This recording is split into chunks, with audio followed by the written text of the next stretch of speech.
Ironis saudara, seorang security yang bertugas menjaga keamanan justru mencuri barang dagangan di sebuah supermarket di kawasan Tambora, Jakarta Barat. Aksinya ini dilakukan buntut kecanduan judi online.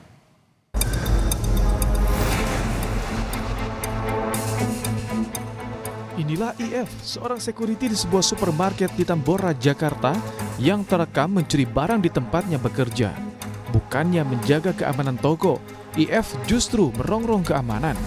Dari rekaman CCTV, IF tampak mencuri beberapa bungkus rokok. Di sisi lain, IF juga terlihat memindahkan kantong berisi sembako dari keranjang belanja ke dalam lokernya.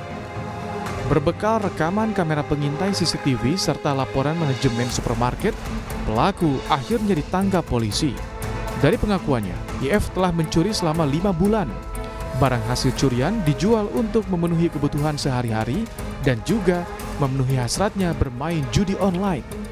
Mengamankan seorang security yang mencuri sembako berulang kali dengan kerugian sekitar 70 juta.